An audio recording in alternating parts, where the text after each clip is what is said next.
बोल कलाकार सीताराम।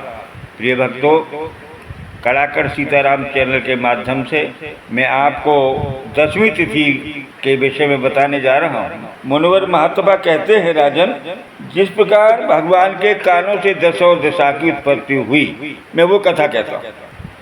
ब्रह्मा जी सृष्टि करते हुए एक चिंता हुई कि मेरे उत्पन्न प्रजा का आधार क्या होगा। उन्होंने संकल्प लिया आभ्यंतर स्थान उत्पन्न हो।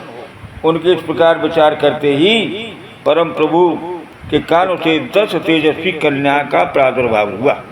उनमें से पूर्वा, दक्षिणा, पश्चिमा, उत्तरा, ऊर्ध्वा, अधरा, ये 6 कन्याएं तो मुख्य मानी गई।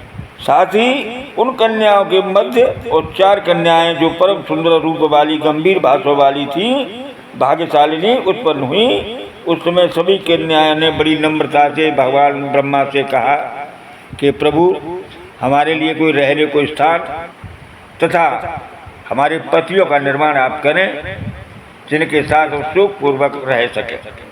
ब्रह्मा जी ने कहा, हे कटिभाग वाली, शोभा पाने वाली दिशाओं, ये ब्रह्मांड 100 करोड़ विस्तार वाला है। तुम संतुष्ट होकर यथेष्ट स्थानों पर निवास करो।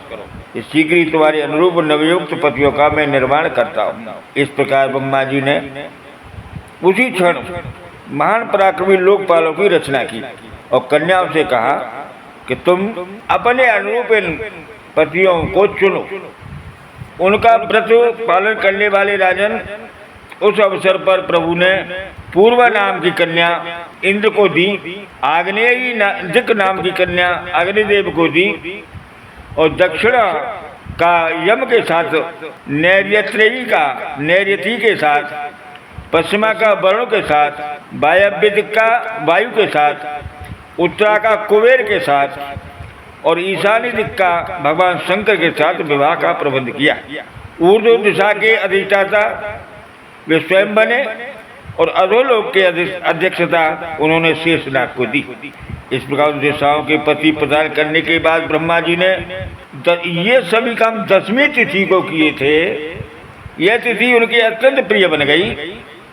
राजन, जो उनका उत्तम व्रत और पालक पुरुष 10वीं के दिन केवल दही खाकर व्रत करते हैं, उनका पाप नाश हो जाता है और ये देवियां सदैव उन पर कृपा करती हैं।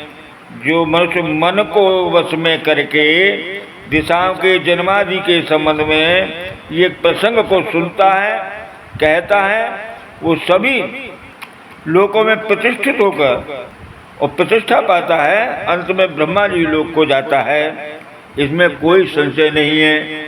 10वीं के दिन दही का आहार करता है और रात्रि को ब्रह्मचर्य का पालन करता है। सुशील, सौम्य, सदाचार, सत्य का आचरण करता है, वो संसार में संपूर्ण भोग कर मोक्ष को प्राप्त करता है। सदाचार मनुष्य का जीवन है। सदाचार ही मनुष्य को प्रेम की ओर उत्प्रेरित करता है। सदाचार से प्रेम हमेशा जागृत होता है। उदारता, सहनशीलता, कर्तव्यनिष्ठा, सत्य प्रेमी, ये गुण उसमें स्वतः ही प्रफुल्लित हो जाते हैं। और सतमार्ग पर चलने वाला व्यक्ति कभी भी संसार में अपमानित नहीं होता है। उसके आत्मबल इतना बढ़ जाता है कि वो किसी के सामने भी सत्य से समझौता नहीं कर पाता है।